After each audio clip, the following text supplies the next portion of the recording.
Good morning student. আশা করি তোমরা সবাই ভালো আছো।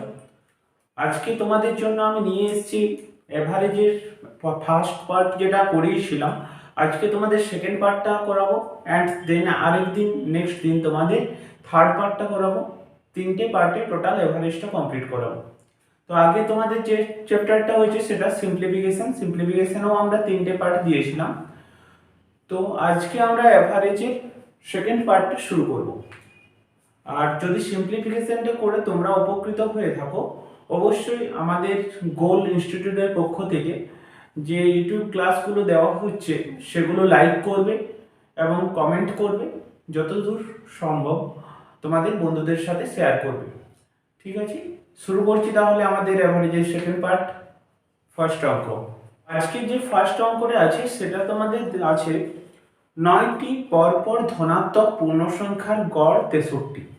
তাহলে ছোট ও বড় ধনাত্মক পূর্ণ সংখ্যাটির গুণফল কত?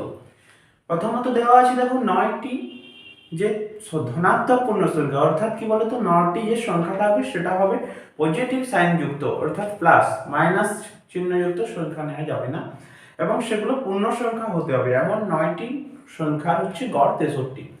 তাহলে দেখো আজকের ফার্স্ট অঙ্ক তোমাদের আগের দিনে আমরা যে করিয়েছিলাম এই টাইপের অঙ্ক হয়েছিল দু একটা। তো কিভাবে করিয়েছিলাম, যে 9টি বলা আছে যখন, তখন আমরা 9টি সংখ্যা নিয়ে নেব 1 2 3 4 5 6 7 8 9। তাহলে 9টি ধনাত্মক পূর্ণ সংখ্যার গড় 63। এরপর কি বলেছিলাম, যে মাঝের যে সংখ্যাটি থাকবে মাঝের সংখ্যাটি গড় হবে। তাহলে দেখো 9টি সংখ্যা, তার মানে ফিফথ যে সংখ্যাটা থাকবে সেটা নিশ্চয়ই গড় হবে, তাই তো? এটাই তো মাঝের সংখ্যা, তো এটা হচ্ছে গড় হচ্ছে 63।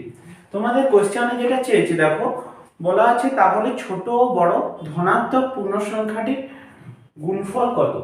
দেখো এখানে দেখো 63-র পরে নিশ্চয়ই ধনাত্মক পূর্ণ সংখ্যা হবে 64, 64-র পরে ধনাত্মক পূর্ণ সংখ্যা হবে 65, 65-র পরে যেটা হবে 66, 66-র পরে যেটা আসবে 67। সিমিলারলি দেখো এখানে আসবে 62, এখানে তার আগেরটা 61, আর এখানে আসবে 60, আর এখানে আসবে 59। আমি এভাবে করলাম, তোমরা একটা জিনিস করতে পারো যে 63-র সাথে +4 যোগ করলে লাস্ট ডিজিট এটা আসবে, আর এখানে -4 করলে লাস্ট ডিজিট এটা আসবে। এভাবেও তোমরা করতে পারো, ঠিক আছে? তাহলে তোমার নেক্সট যেটা হচ্ছে বলে আছে সবথেকে ছোট সংখ্যা আর বড় সংখ্যা। ছোট সংখ্যা দেখো এখানে 59 আর বড় সংখ্যা হচ্ছে 67। তাহলে নির্ণেয় গুণফল কত হবে বলো? নির্ণেয় গুণফল যেটা দাঁড়াবে 59 গুণিত 67। কারণ কি বলো? কারণ হচ্ছে তোমার ছোট সংখ্যা 59 আর বড় সংখ্যা হচ্ছে 67। দেখো গুণ করো, 7 9 63, গুণটা করে দেখো এটাই অ্যান্সার আসবে। সো একের অঙ্কটা তোমাদের আগেও করিয়েছিলাম, তাও একবার বেসিক একটা করিয়ে দিলাম। সোজা আছে, এই অঙ্কগুলো খুব পরীক্ষায় আসে, এগুলো ফলো করবে, ঠিক আছে? নেক্সট যে অঙ্কটা তোমাদের রেখেছি সেটা হলো দেখো 8টি পরপর বিজোড় সংখ্যার যোগফল 656 এবং 4টি পরপর জোড় সংখ্যার গড় 87। তাহলে সবথেকে ছোট বিজোড় সংখ্যা এবং দ্বিতীয় বৃহত্তম জোড় সংখ্যার যোগফল কত?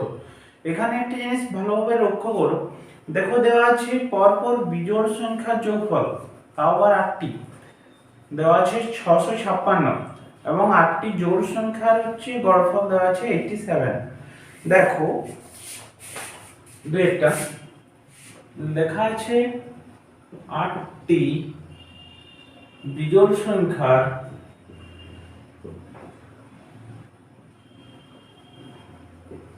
যোগফল 656।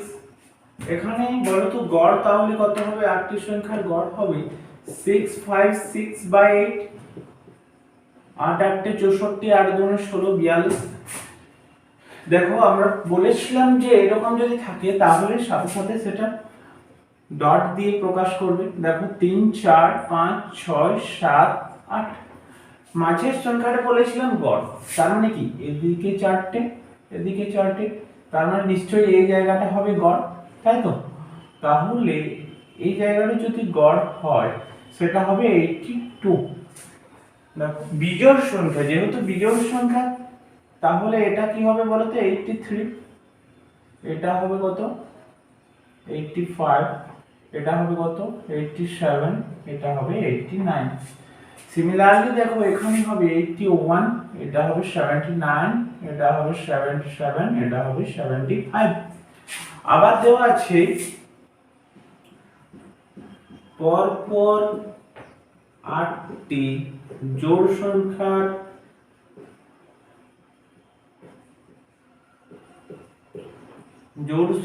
গড় কত বলো? দেওয়া আছে 87, তাই না? তার মানে কি এখানে দেখো 87, তার 1 2 3 4 5 6 7 8, 8টি সংখ্যা। এখানে দেখো মাঝেরটা বলেছিলাম গড়, সো এটা হবে 87, তাই না? তাহলে দেখো এটা হবে কত 88, এটা হবে 88, এটা হবে 90, এটা হবে 92, এটা হবে 94। তোমাদের যেটা অ্যানসার চেয়েছে সেটা দেওয়া আছে দেখো ছোট বিজোড় সংখ্যা এবং দ্বিতীয় বৃহত্তম জোড় সংখ্যা। ছোট সব থেকে এখানে বলো যে বিজোড় সংখ্যা পেয়েছি সব থেকে ছোট এটাই তো, আর দ্বিতীয় বৃহত্তম জোড় সংখ্যা, দেখো বৃহত্তম জোড় সংখ্যা আমরা পেয়েছি এটা, তাহলে তাদের যোগফল দেখো এখানে নির্ণেয় যোগফল। এবারে দেখো কিভাবে হবে নির্ণেয় যোগফল। ছোট বৃহত্তম সব থেকে ছোট বিজোড় সংখ্যা হচ্ছে 75 আর দ্বিতীয় বৃহত্তম জোড় সংখ্যা হচ্ছে 92, তাই না? তাহলে দেখো যেটা আসবে 7 আর 167, এটাই অ্যানসার হবে। ওকে, আমরা এরপরে আসবো 3 নাম্বার অঙ্কে। সেটা হচ্ছে 6টি হাতির গড় বয়স 12 বছর। একটি নতুন হাতি যোগ দেওয়ায় তাদের গড় বয়স 1 বছর হ্রাস পায়, তাহলে সপ্তম হাতিটির বয়স কত? 6টির দেওয়া আছে 12 বছর আর একটি নতুন হাতি যোগ দেওয়ায় হচ্ছে গড় বয়সটা 1 বছর হ্রাস পাচ্ছে। দেখো 3 অঙ্কটা লেখা আছে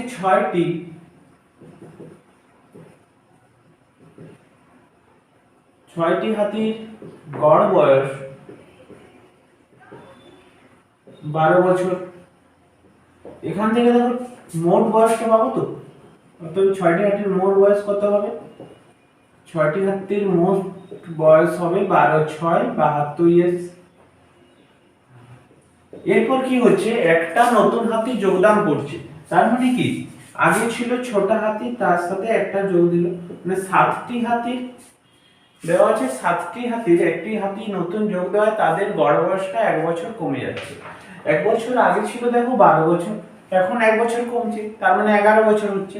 তাহলে এখন হাতির সংখ্যা 7টি আর তাদের বয়স হচ্ছে 11 বছর গড়। তাহলে দেখো 7টি হাতির গড় বয়স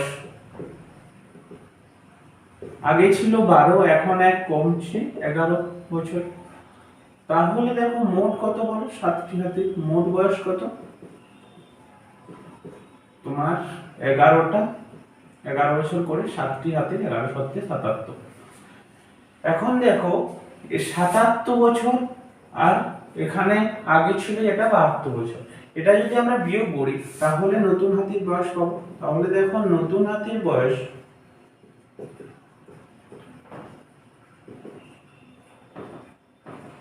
77 মাইনাস 72 সমান 5 ইয়ার, তাই তো? আমাদের অ্যানসার চেয়েছে কি, তাহলে সপ্তম হাতিটির বয়স কত? তো সপ্তম হাতিটির বয়স হবে 5 বছর। এরপরে আমরা করব যেটা সেটা হচ্ছে 4 অঙ্ক। 4 অঙ্কের আগে আমি তোমাদের একটা জিনিস বলতে চাই। দেখো আমাদের অনলাইন এবং অফলাইনে ডব্লিউবিপি কনস্টেবল মেন, আমাদের অনলাইন এবং অফলাইন ব্যাচে ডব্লিউবিপি কনস্টেবল মেনের তোমার কোর্স শুরু করেছি 7 তারিখ থেকে, 7 জানুয়ারি থেকে। তো যারা অ্যাডমিশন নিতে চাও অনলাইন অফলাইন বোথের জন্য, পুরো কোর্স ফি হচ্ছে 1000। তোমাদের পুরো টোটাল সিলেবাসটা শেষ করা হবে এই যতদিন না আপ টু এক্সাম, 2 মাসের মধ্যে আশা করি শেষ হয়ে যাবে সিলেবাসটা। দেন তোমাদের প্র্যাকটিস সেশন চলবে, আর আবার এক্সট্রা কিছু করানো হবে। তারপরে থাকবে এক্সাম, মক টেস্ট এবং বিভিন্ন রকম তোমার ডাউট ক্লিয়ার ক্লাস থাকবে। এই 1000 টাকার মধ্যে আমরা পুরো কোর্সটা এনেছি। তাই যারা ভর্তি হতে চাও, অ্যাডমিশন নিতে চাও, তোমার এই নাম্বারে যোগাযোগ করো। অতি শীঘ্রই আমাদের ক্লাসটা শুরু করেছি 7 তারিখে, তো দেরি করো না, তাড়াতাড়ি জয়েন হয়ে যাও। ঠিক আছে, আমরা আসছি এরপর 4 অঙ্কে। 4 অঙ্কে আছে, দেখো একজন ব্যাটসম্যানের দশম ইনিংসের মধ্যমা রান 60, 11 ইনিংসের রান কত করলে ওই ব্যাটসম্যানের মধ্যমা রান 62 হবে। দেখো একজন ব্যাটসম্যান আছে, তার 10 নম্বর ইনিংসের গড় রান হচ্ছে 60, তাহলে ব্যাটসম্যানের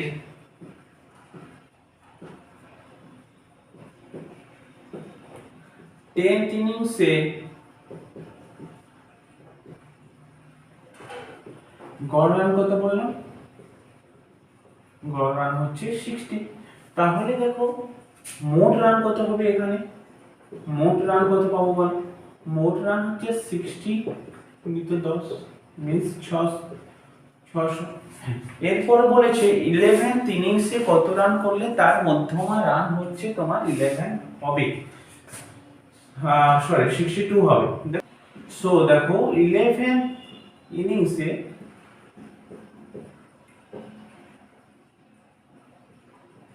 গড় রান বলছে 62 করে করলে কত রান করলে 11th ইনিংসে গড় রান 62 হবে। তার মানে কি 11th ইনিংসে 62 গড় রান হচ্ছে, তাই তো? তাহলে মোট রান কত হবে? মোট রান কত হবে? 11th ইনিংসে 62 গুণিত 11, তাই না?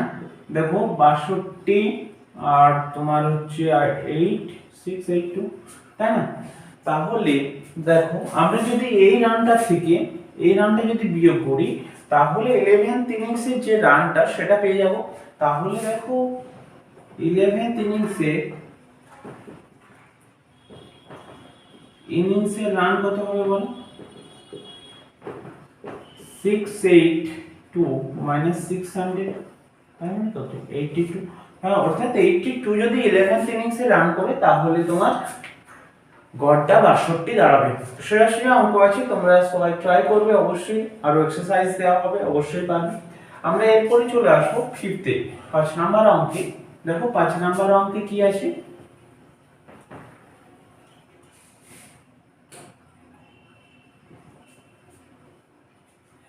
একটি ক্রিকেট টিমের 11 জন খেলোয়াড়ের গড় বয়স 2 মাস কমে যায় যখন 17 বছর ও 20 বছর বয়সের 2 জন খেলোয়াড়ের পরিবর্তে নতুন 2 জন খেলোয়াড় যোগদান করে। তাহলে নতুন খেলোয়াড়দের গড় বয়স কত? একটি ক্রিকেট টিমে দেখো 11 জন খেলোয়াড়ের বয়স 2 মাস করে কমছে। লক্ষ্য করো 11 জন খেলোয়াড়ের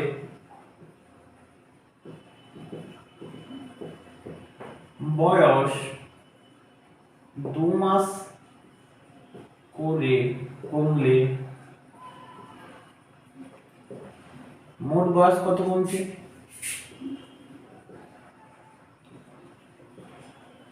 দেখো 11 গুণিত 2 সমান কত মাস? 22 মাস, তাই না? এরপরে দেখো এই 11th মাসটা 22 মাস কেন কমছে? কারণ হচ্ছে তোমার 2 জন ব্যক্তি চলে যাচ্ছে 17 বছর এবং 20 বছরে, তার পরিবর্তে 2 জন আরো নতুন আসছে, যার জন্য তোমার গড়টা কমছে। এবারে দেখো যারা চলে যাচ্ছে তাদের কত মাস টোটাল হচ্ছে? বছর এবং 20 বছর বয়সের 2 জন খেলোয়াড় চলে যায়।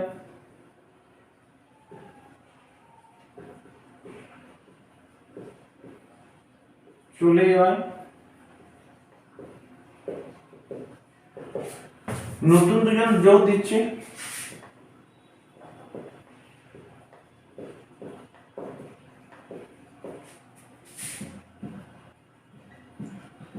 দেখো এখানে 17 বছর আর 20 বছর যে দুজন ব্যক্তি যাচ্ছে তাদের মোট বয়স কত?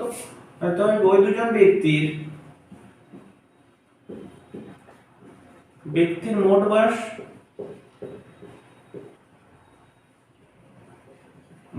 হচ্ছে তোমার 17 প্লাস কত 20, হ্যাঁ 17 প্লাস 20 সমান 37, 37 ইয়ার। দেখো এটা আমরা যেহেতু এখানে মাসে আছে তো এটাকে আমরা মাসে প্রকাশ করব। 37 কে আমরা 12 দিয়ে যদি গুণ করি তাহলে মাস পাবো। দেখো 7 দুগুণে 14, 40, দেখো 444 মান্থ, এটা হচ্ছে এত মান্থ। দেখো এখানে যে দুজন নতুন ব্যক্তি আসবে তাদের বয়সটা কিন্তু 444 থেকে 22 কম হবে। কারণ কি বলো, যে 444 বছর যারা চলে গেছে, 444 মাস যারা চলে গেছে তাদের বয়স, আর নতুন যারা আসছে তাদের ফলে কিন্তু 2 বছর বয়সটা সবার কমছে, 2 মাস করে, যার ফলে টোটাল কমছে 11 মাস। তাহলে নতুন যারা আসবে তাদের বয়সটা কি হবে, 444 মাস থেকে 2 মাস কমে যাবে। তাহলে নতুন দুই ব্যক্তির মোট বয়স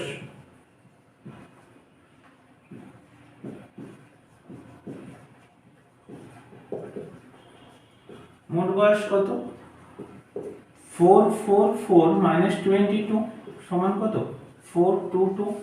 তাহলে এটা দেখো মোট বয়স, তাহলে গড় বয়সটা কত হবে, গড় বয়স কত হবে, 422/2 সমান 211 মান্থ, তাই না?